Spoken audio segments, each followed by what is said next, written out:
Betapa ajaib dan dahsyatnya Tuhan kejadianku.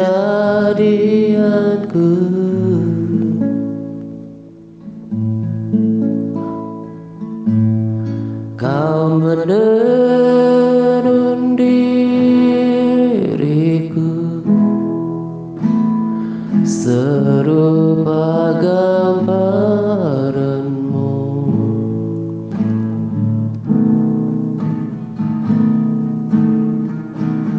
Sungguh berharga di matamu Tuhan kehidupanku. Kau membawa diriku mendekat erat dengan kasih-Mu.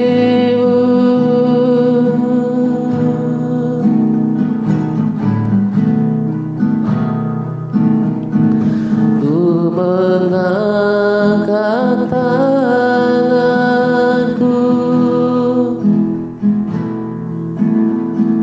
ke tata kasih dan karunia-Mu.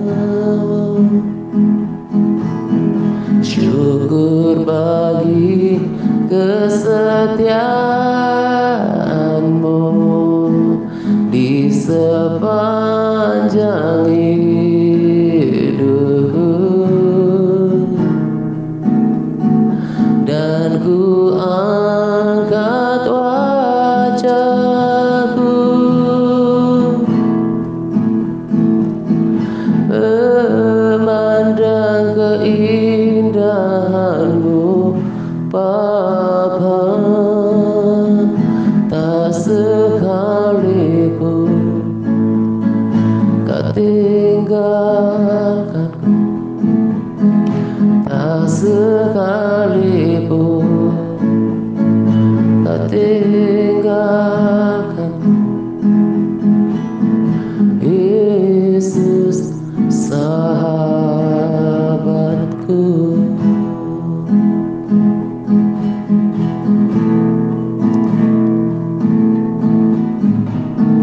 Betapa ajaib dan dahsyatnya Tuhan kejadianku. Kau menerum diriku serupa gambaran-Mu.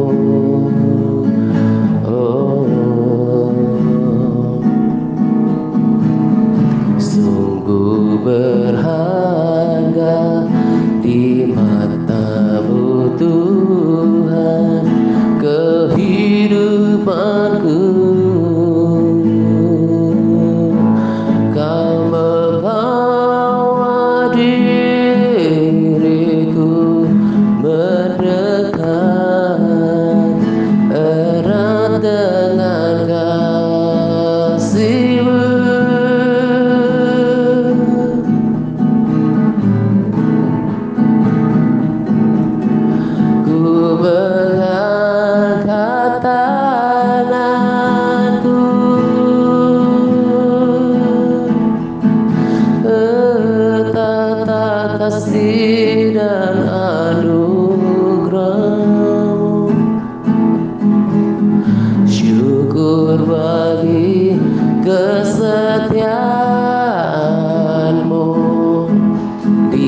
percaya.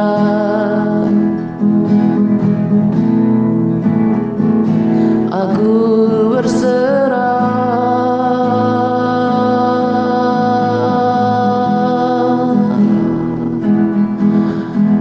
Haleluya.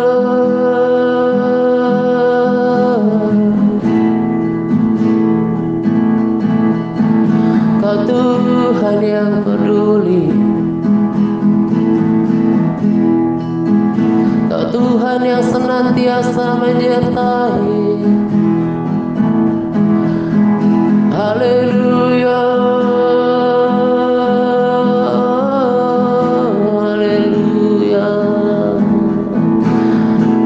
Oh, hara shandiri hara hara hara hara hara shandiri hara. Oh, hara hara hara hara hara shandiri. Kau Tuhan yang setia, Tuhan yang tidak akan pernah ingkar janji. Oh,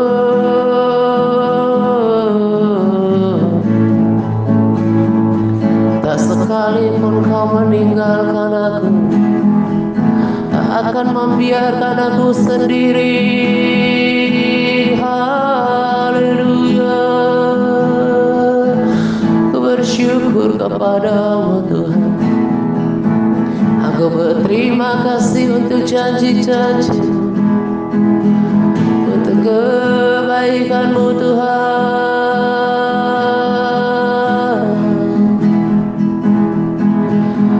Oh, haleluya.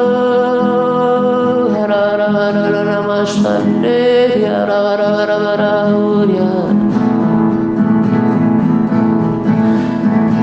Hara-hara-hara mashandeh, oh,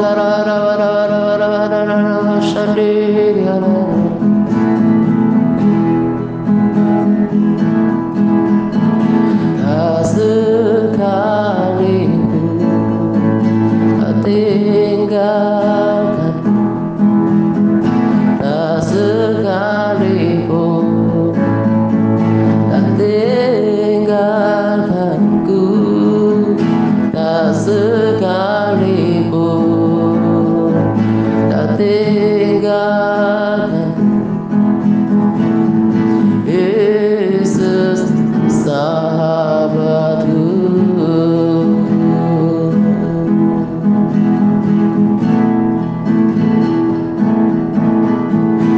Tak sekalipun tak tinggalkan, tak sekalipun tak tinggalkanku, tak sekalipun tak tinggalkan. Yesus sahabatku.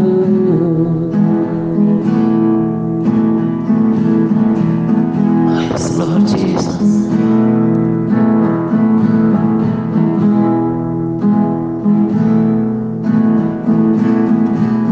Oh,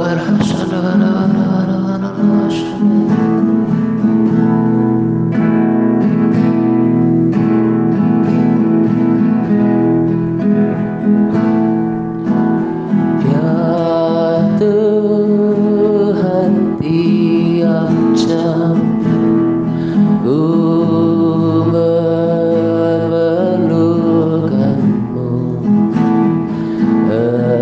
Engkaulah yang memberi sejahtera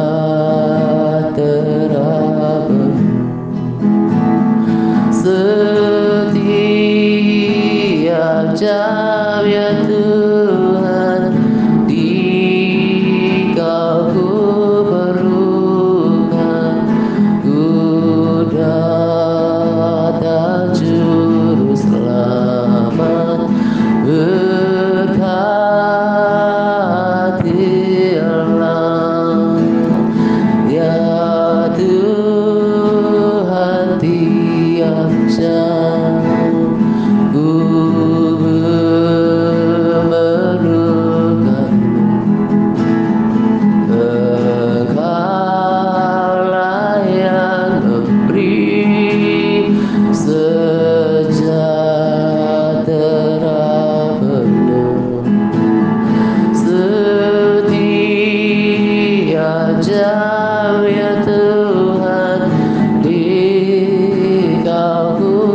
perlukan. Datang juru selamat berbakti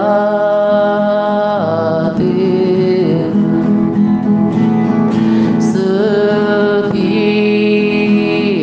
jam ya Tuhan, Dikau ku perlukan.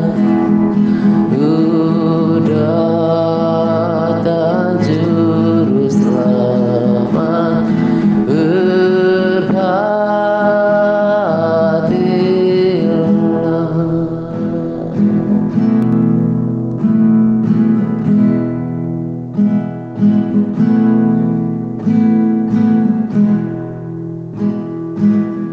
Jesus.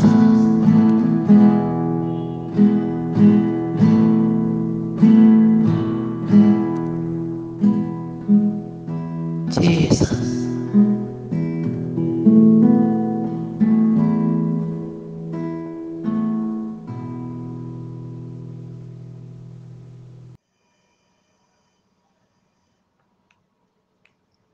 Shalom semuanya. Selamat pagi dan salam damai sejahtera untuk kita sekalian. Pada kesempatan ini saya akan berbagi sharing tentang berdoa dengan berbahasa roh, lalu pujian penyembahan, dan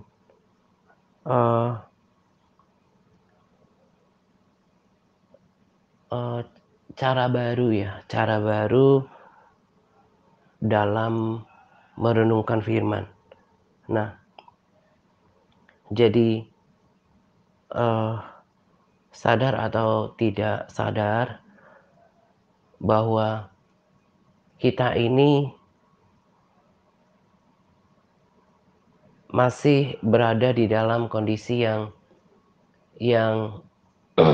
yang berat, dan tentunya tidak mudah untuk melalui ini semuanya. Nah, pernyataan saya ini bukan berarti seperti pernyataan yang melemahkan atau pernyataan yang pesimis, tapi kita harus mengakui, dan saya harus berbicara tentang fakta bahwa memang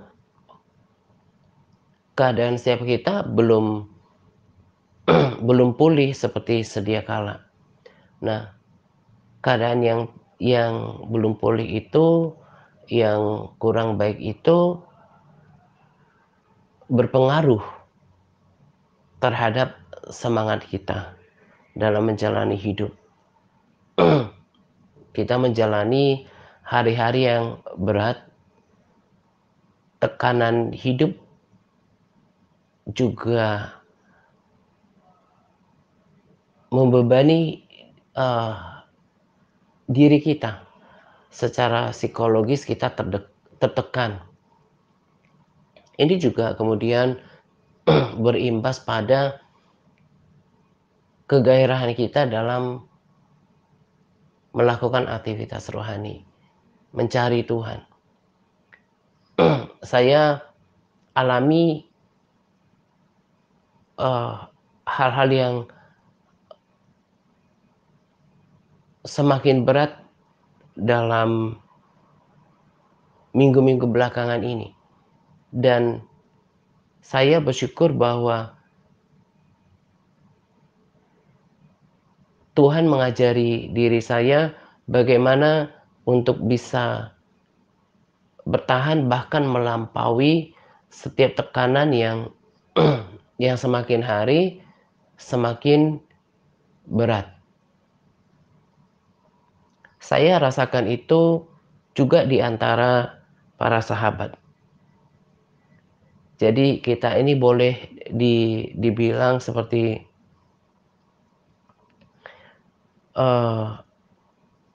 hidup segan mati tak mau gitu ya. Kerohaniannya sangat tidak bersemangat nggak bergairah, mungkin baca Alkitab juga asal, cuma rutinitas, berdoa sangat berat gitu.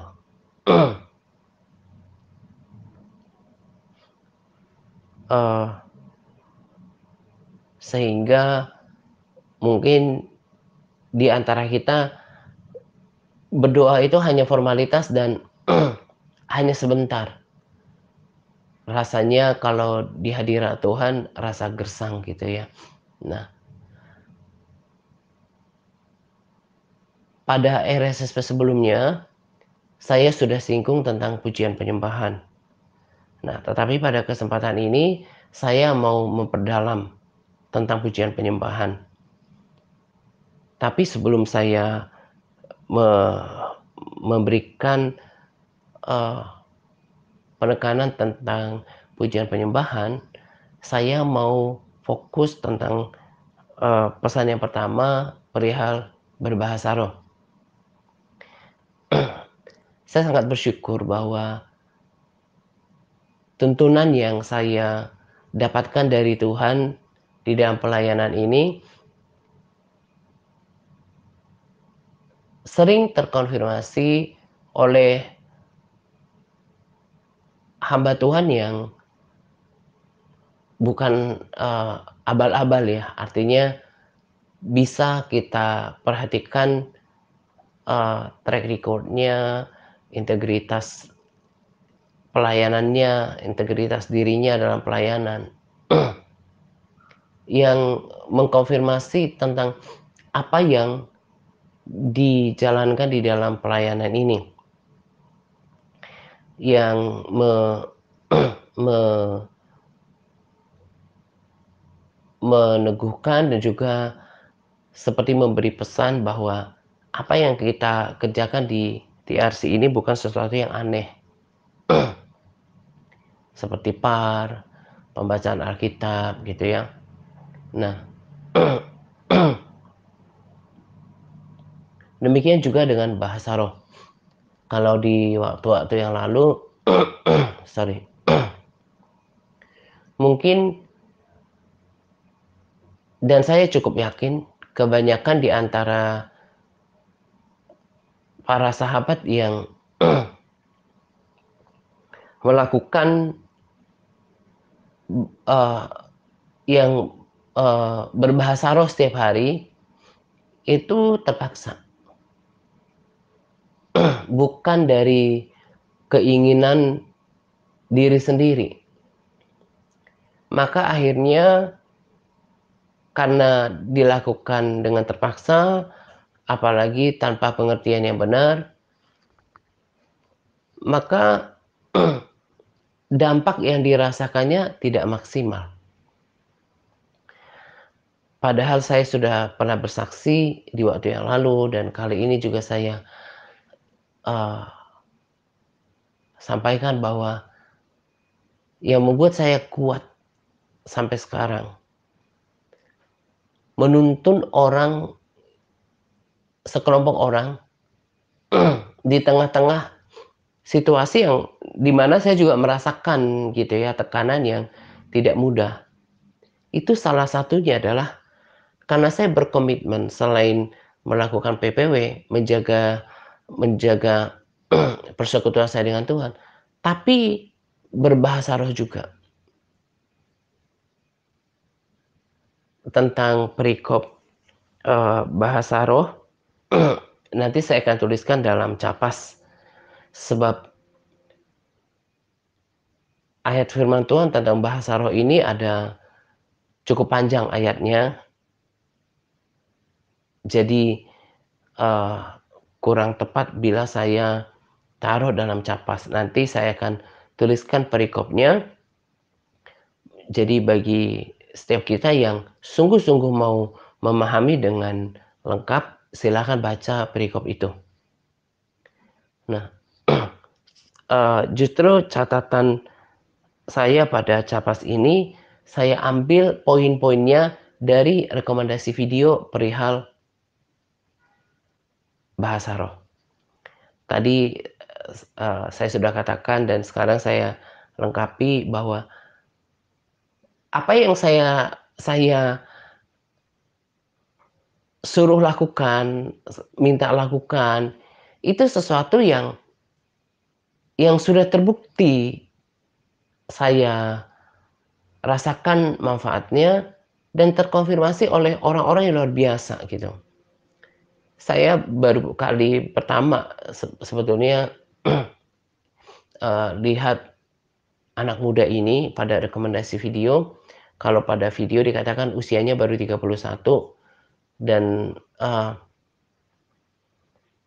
kalau kita perhatikan bagaimana cara berbicaranya itu selain bersemangat tapi penuh kuasa, penuh urapan. Itu semua karena memiliki persekutuan karena anak muda itu memiliki persekutuan dengan Roh Kudus.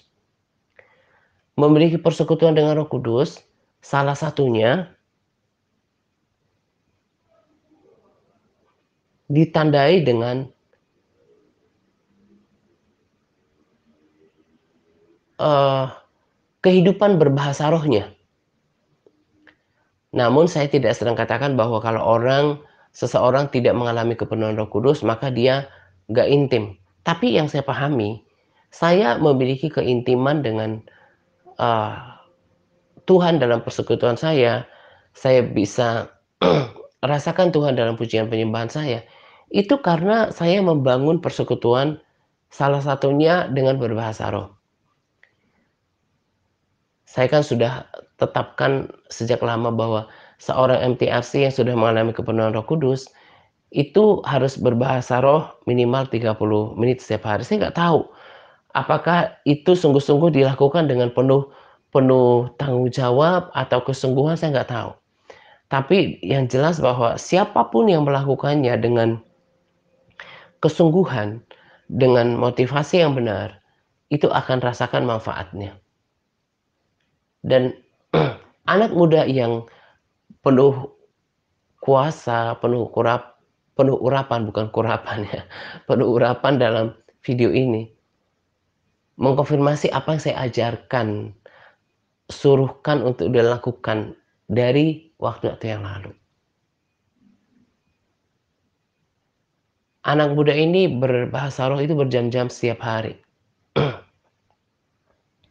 Dan buah dari persekutuannya yang intim, yang erat dengan Roh Kudus, itu bisa terlihat dari caranya berkata-kata dan dalam pelayanannya. Nah, nanti pada Capas dibaca, eee, poin-poin yang saya sudah, eee, tuliskan untuk dibaca. Saya semakin bersemangat berbahasa roh setelah dengarkan video itu dari beberapa hari yang lalu, rasanya kemarin lusa deh. Dan saya mau berkomitmen untuk berdoa dalam bahasa roh minimal 2 jam setiap hari. Setiap kali saya ada kesempatan, selain pagi hari, selain saat ber-PPW, saya akan aktifkan, eee, mulut saya untuk berkata-kata dalam bahasa roh. Orang yang berkata-kata dalam bahasa roh, itu berkata-kata kepada Tuhan,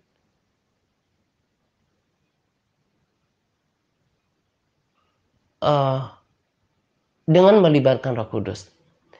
Saya bagikan juga rekomendasi video ini, jadi bagi, siapapun di antara kita yang ngerti bahasa Inggris, itu akan lebih mantap kalau disaksikan videonya. Setelah dia menjelaskan, tentang, eee, dahsyatnya bahasa roh, saya bukan saja semakin bersemangat untuk berbahasa roh, minimal 2 jam setiap hari. Setiap ada momen di mana saya nggak memerlukan fokus, saya akan bangkitkan, semangat saya untuk berbahasa roh. Karena orang yang berbahasa roh itu membangkitkan, ada fire their spirit, lalu dia pada saat yang sama to weaken their flesh, mereka melemahkan daging mereka. Di situ dikatakan bahwa dalam video, orang kalau memuji Tuhan, melakukan kebaikan, pelayanan, itu lebih gampang ketika berdoa. Karena pertentangan dari daging itu tidak begitu nyata. Tapi ketika orang berdoa, maka daging mulai berontak. Yang jadi gak konsentrasi lah, yang menjadi bosan lah, pengen udahan gitu ya. Nah, itu harus dilemahkan dengan cara membangkitkan kekuatan manusia roh kita dengan cara berbahasa roh. Jadi orang yang berbahasa roh, menjaga persekutuannya dengan Tuhan dengan berkata-kata terus setiap hari dalam bahasa roh, itu akan merasakan hadirat Tuhan. Pertama, lebih mudah merasakan hadirat Tuhan ketika ber-PPW. Tapi sepanjang hari dia bisa terkoneksi dengan Tuhan di surga. Saya tertarik dengan pemahaman yang disampaikan pada video bahwa ketika kita berbahasa roh, jadi Roh Kudus yang berdoa kepada Allah terhadap kita. Jadi bahasanya kita tinggal mengaktifkan bahasa roh itu di dalam mulut kita, dan Roh Kudus akan berdoa untuk kita. Kalau kita memberikan mulut kita untuk berkata-kata dalam bahasa roh. Apa yang disampaikan? Kita bahkan nggak tahu. Bahasa roh itu mendoakan keluhan-keluhan yang tidak bisa diucapkan. Dan Roh Kudus mendoakan itu, menyampaikannya kepada Tuhan. Jadi sangat dahsyat dan luar biasa dampak baik, manfaat dari berbahasa roh. Tapi kan yang menjadi permasalahan kita ini malas gitu. Malas untuk membangkitkan roh kita. Tadi saya udah bilang, seperti yang dikatakan pada video, udah sampaikan apa yang dikatakan pada video. Kalau memuji Tuhan itu lebih gampang. Melayani itu lebih gampang. Tapi kalau berdoa, itu daging mulai berontak. Nah, itu yang terjadi. Tapi ketika kita berkomitmen untuk berdoa, baik berdoa akal budi, berdoa dengan bahasa roh, kita terus lemahkan kekuatan daging itu, maka kita akan selalu bisa mempertahankan manusia roh kita di atas. Maka kita bisa dipimpin oleh roh yang kuat, bukan kedagingan. Orang bisa memuji Tuhan dengan hebat di gereja, tapi kehidupan doanya minim. Orang bahkan bisa melayani sangat rajin, sangat aktif melayani, tapi gak ada jaminan kehidupan doanya mumpuni.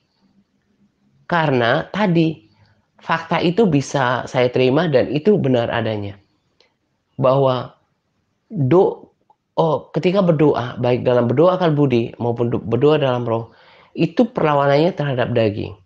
Yang pengen udahan, yang lemah, males gitu ya. Mungkin juga gak nyaman bagi daging. Tapi justru supaya kita kuat, kita harus latih ibadah kita dalam hal berdoa. Apa yang saya mau tekankan pada kesempatan ini, di waktu yang lalu saya katakan bahwa saya ini bukan seorang yang ahli dalam teologi ya. Saya percaya nggak kebetulan kalau saya gagal untuk, bukan gagal ya, nggak jadi bersekolah di sekolah teologi ya setelah saya tamat dari SMA, karena itu kerinduan mama saya dulu. Saya percaya karena Tuhan sudah desain saya punya pelayanan akan seperti ini, sehingga tidak perlu terlalu menonjolkan keilmuan. Belajar itu, pengetahuan itu perlu. Tapi yang saya mau katakan adalah di dalam pelayanan saya banyak berbagi sebetulnya dari kesaksian hidup saya, dari praktek hidup saya, dan selalu mengarah pada praktek.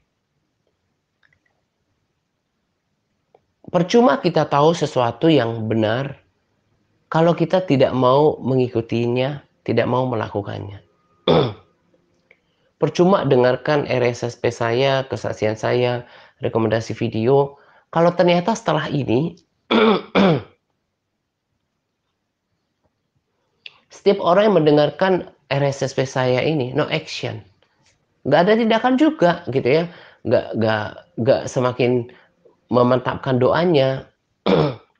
Yang udah mengalami kepenuhan Roh Kudus bukannya bukannya semakin sungguh-sungguh melakukannya gitu. Percuma gitu. Nah, yang saya mau katakan adalah bahwa masa sukar, masa susah yang terjadi sekarang, kalau mau menang atasnya, bangun manusia rohnya. Yang yang sudah mengalami kepenuhan Roh Kudus,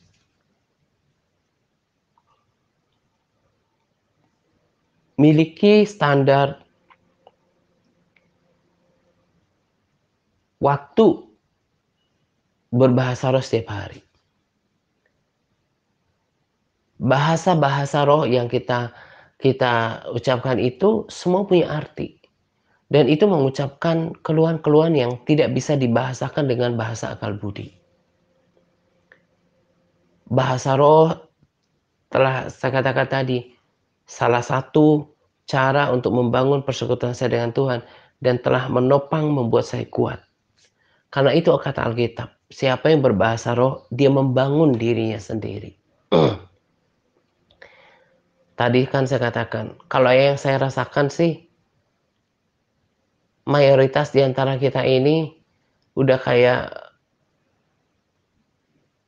buah si malakama gitu ya. Mau berhenti, tanggung. Mau terusin, kok kayaknya berat banget gitu. Itu semuanya terjadi karena salah kita. Karena perilaku kita yang saya katakan ya cenderung bodoh perilakunya. Sudah tahu berbahasa roh itu membangun kerohanian, tapi males untuk melakukannya. Saya minta untuk berbahasa roh, berasa kayak disuruh-suruh. Jadi saya katakan bahwa kalau dengarkan sharing saya pagi hari ini, tapi dianggap angin lalu, maka hari-hari yang akan terjadi ke depan itu akan semakin berat untuk dijalani. Tapi kalau punya kerendahan hati untuk menerima nasihat, saran, tuntunan yang saya berikan lewat RSSP, pasti akan kuat. Setiap masa itu akan ada pemisahan. Hati yang baik, yang memiliki kerendahan hati, akan bersama dengan diri saya dalam pelayanan ini. Tapi kalau nggak berubah, menganggap remeh, nggak menganggap penting apa yang saya bagikan, maka orang ini akan menuai. dari sikapnya yang justru memberatkan dirinya. Karena itu saya udah bersaksikan dari waktu yang lalu. Kalau mau bangkit lagi semangatnya, bisa melewati masa-masa yang sukar, yang berat ini dengan baik. Bangun kerohaniannya. Pertama, dengan berbahasa roh. Lalu yang kedua dengan pujian penyembahan.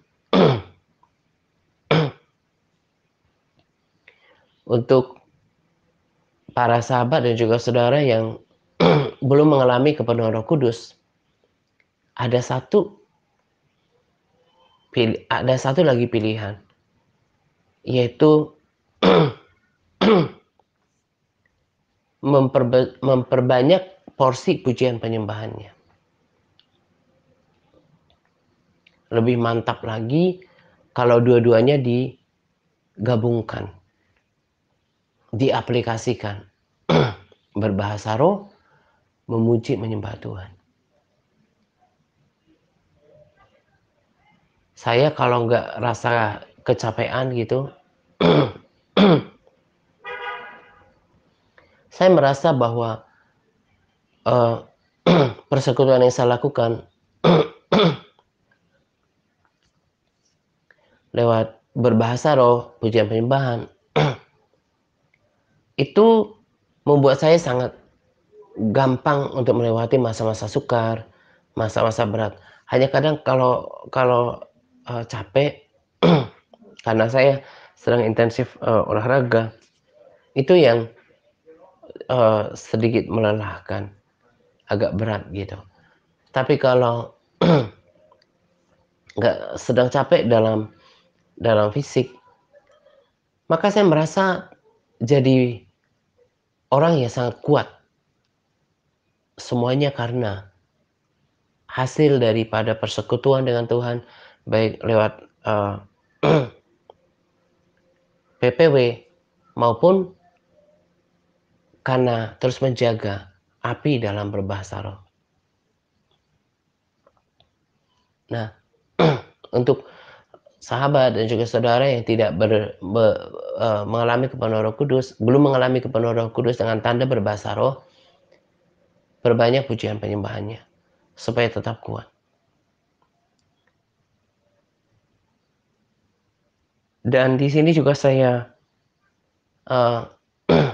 sampaikan, saya sih bukan seperti nggak ingin seperti membuat tertekan ya, tapi anak muda ini juga memberitahukan bahwa kenapa banyak orang Kristen kemudian nggak mengalami kepenuhan Roh Kudus.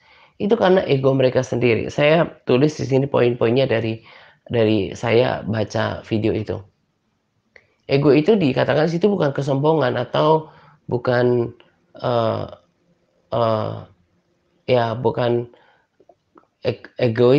keegoisan atau pride atau uh, ke kesombongan gitu ya. Tapi apa yang ada di dalam pikiran kita gitu, overthinking. Jadi terlalu dipikirin gitu ya.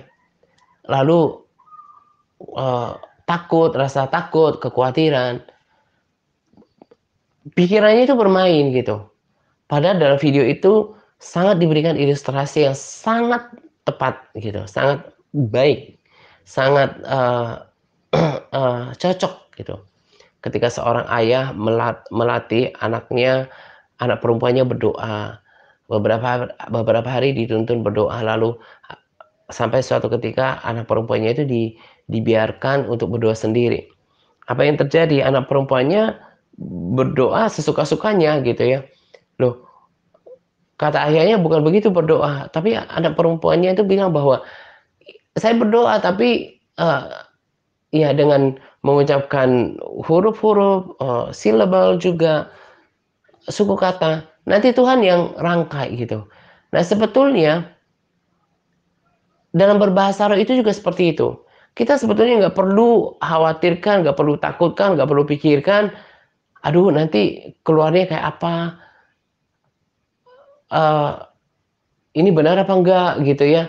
Nah, pikiran kita itu, keegoan kita itu membuat kita kemudian kehilangan iman, merasa nggak merindukan, akhirnya kita nggak mengalami kepenuhan Roh Kudus.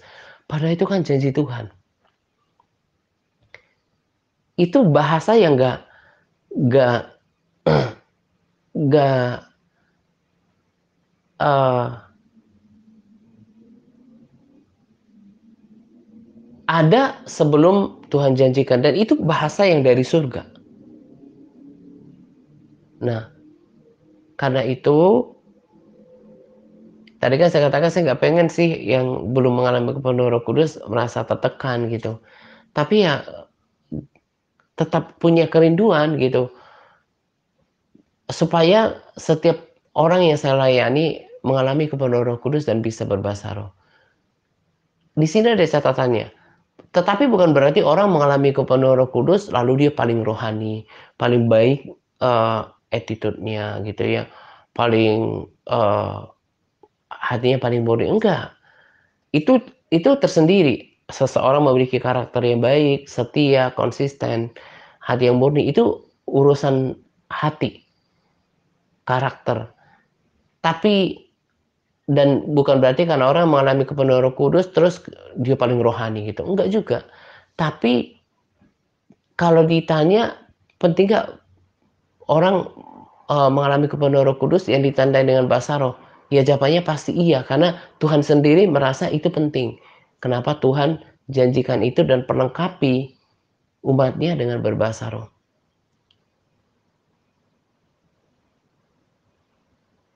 Di waktu yang lalu kan saya sudah katakan rindukan. Nah, saya berharap sih video ini bisa menjadi jalan keluar karena itu yang saya rasakan. Kita karena udah baru dapatkan pengajaran, eee, Roh Kudus ini kan udah gede gitu ya, bahkan udah pada tua gitu.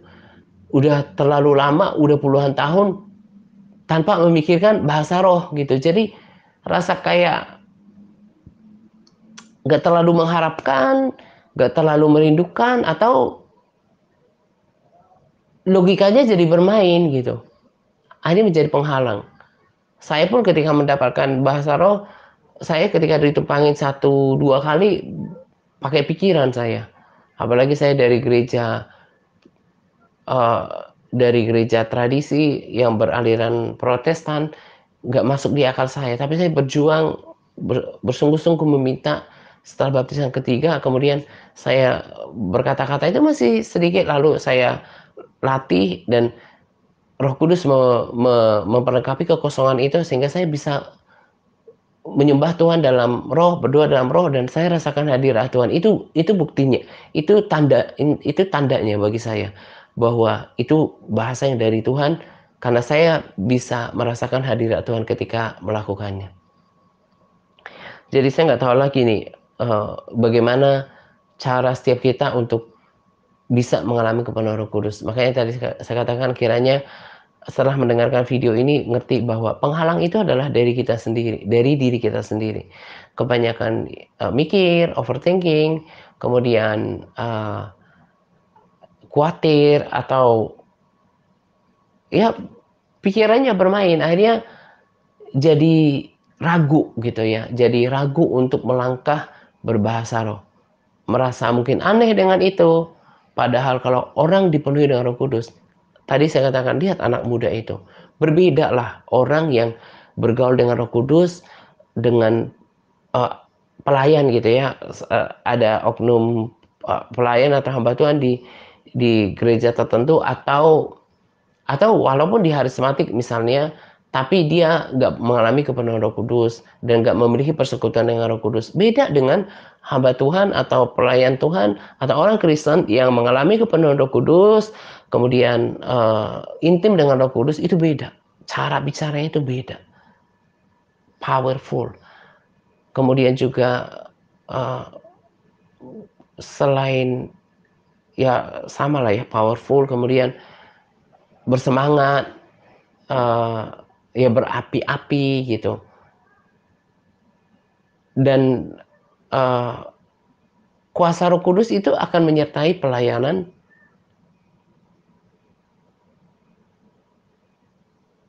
juga kehidupan orang yang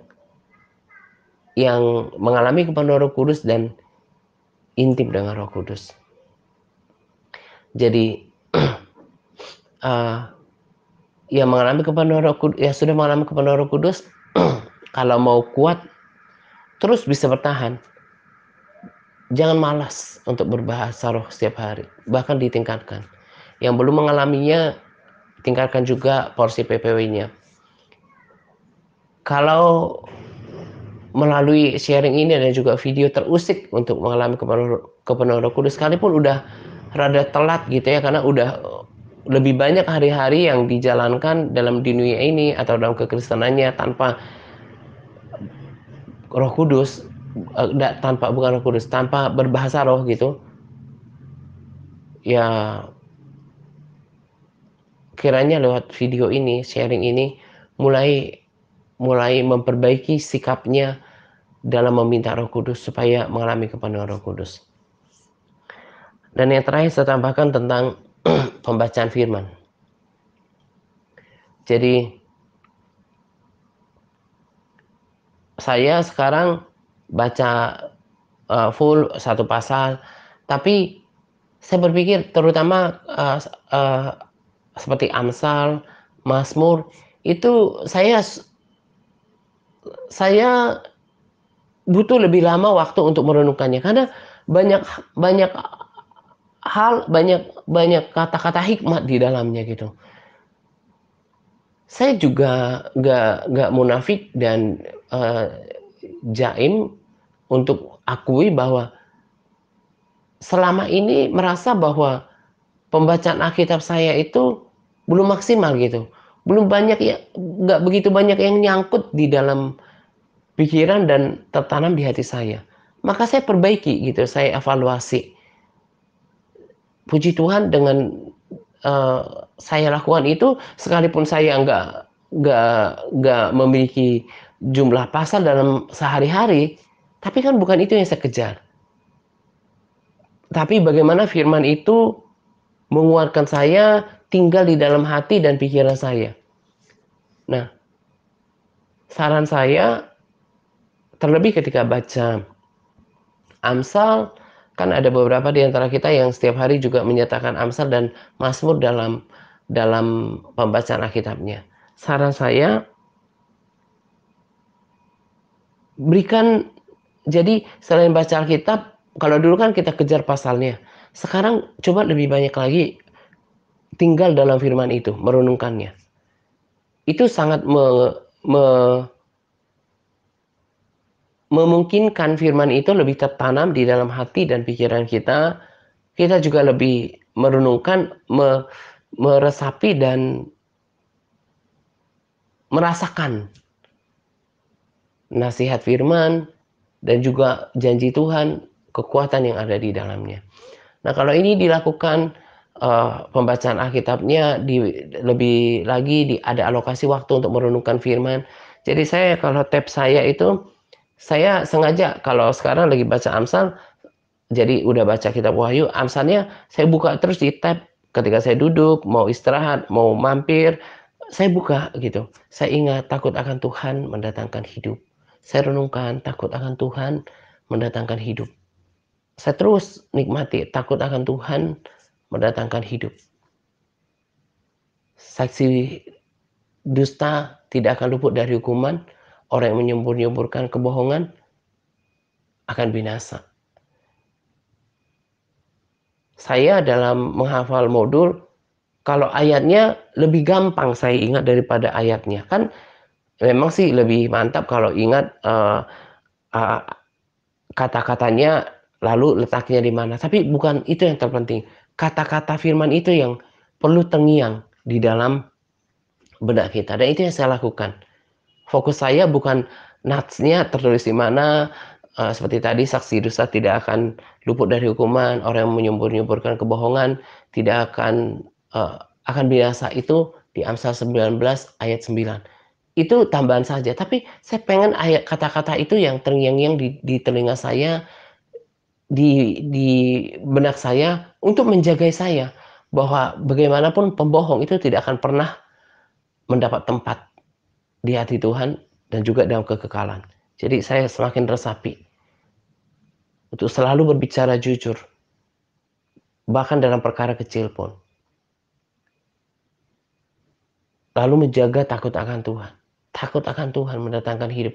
Itu betul-betul memberkati hidup saya. Nah, kalau itu digabungkan, pembacaan firman dan perenungan, porsi pujian penyembahannya dilakukan, lalu yang kita sudah mengalami kepenuhan Roh Kudus di ditambah lagi porsi pujian berbahasa rohnya, pasti kuat. Lagi-lagi saya katakan, kalau mau dapatkan ilmu teologi ya, salah orang kalau ke saya. Tapi sharing sederhana yang justru justru isinya dari kesaksian dan sudah saya buktikan dan ajaran yang sederhana yang justru terkonfirmasi dengan orang yang berada di yang ahli dalam teologi yang sudah hebat dalam pelayanan baik di dalam negeri maupun luar negeri udah konfirmasi apa yang saya kerjakan dan saya sudah menjadi saksinya. Saya kuat hingga sekarang. Saya merasakan hadirat Tuhan. Tadi tadi siang saya rasakan hadirat Tuhan. Saya katakan pada diri saya bahwa saya bukan berarti meremehkan pelayanan ya. Tapi yang saya mau katakan, bagi saya merasakan hadirat Tuhan, bersekutu dengan Tuhan itu lebih penting daripada pelayanan. Dan saya tidak terlalu tergila-gila dengan besarnya pelayanan. Bagi saya menikmati hadirat Tuhan setiap hari. Saya menikmati persekutuan dengan Tuhan. Itu lebih mahal, lebih besar daripada sebuah ukuran pelayanan yang bisa diukur dengan mata manusia. Nah, karena itu persekutuan dengan Tuhan itu penting. Merasakan hadiratnya itu penting. Itu yang membuat kita kuat. Itu yang membuat kita bertahan. Itu yang kita membuat kita uh, tetap maju dan tidak menjadi lemah.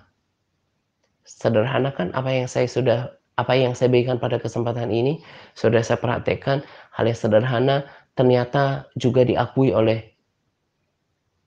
orang-orang hebat yang Tuhan pakai. Nah, karena itu harapan saya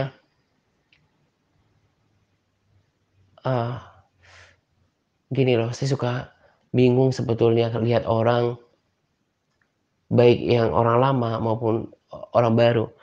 Kok kalau saya udah kasih tahu gitu ya, udah ada kesaksian, udah konfirmasi, terus saya rasa gitu ya, kerohaniannya gitu-gitu aja. Saya tuh bingung gitu ya, dengerin RSSP saya itu buat apa gitu kalau nggak dilakukan. Itu yang menjadi keluhan saya gitu, pergumulan saya. Dengerin sih, Pak Atta punya RSSP, didengerin sama dia, tapi nggak dilakukan. Bagi saya itu memprihatinkan sekali gitu. Nah, saya berharap dengan kata-kata curhat saya ini gitu ya, setiap orang yang dengarkan RSSP saya ini lebih tahu malu gitu. Bahwa jangan sampai Pak Atta rasakan kerohanian saya itu muter aja di situ-situ. Karena apa? Memang setiap pesan yang dikatakan dalam sharing itu karena nggak diperhatikan gitu. Saya masih rasa kok bahkan sahabat lama tidak memiliki komitmen diri untuk apapun yang terjadi, saya akan tetap memuji Tuhan, menyembah Tuhan. Masih hidup dalam daging. Kalau hidup dalam daging, tadi kan nanti di cara saya dilihat, orang yang masih hidup dalam daging, Roh Kudus nggak bisa pakai. Contohnya apa? Daging itu bukan berarti hawa nafsu saja, tapi daging ya egois gitu. Nggak mau menyangkali dirinya untuk melawan kemalasannya, kelemahannya untuk saya harus memuji Tuhan. Tapi masih tetap berfokus pada kekurangannya, berfokus pada kelemahannya, kemalasannya, persoalan hidupnya. Ya, jadinya gitu-gitu aja. Saya berharap sih ada perubahan hati ya. Ada perubahan hati. Jangan terus begitu. Jangan kekerasan hati, suka meraskan hati itu dipelihara. Miliki kerendahan hati untuk mengikuti setiap saran sederhana yang saya bagikan dalam RSSP saya, gitu ya. Nah, ini saja yang saya mau bagikan.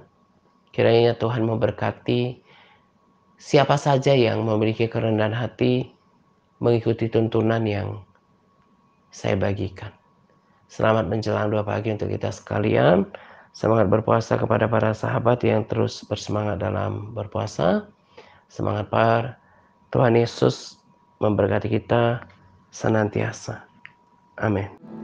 Ya Tuhan, tiap jam ku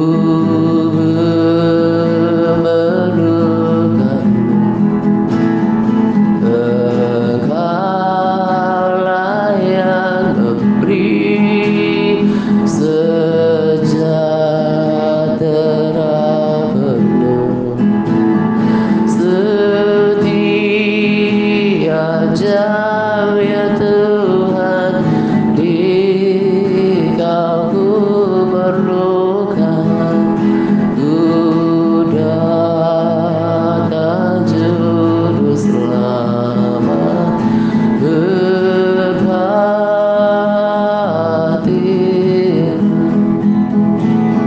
setiap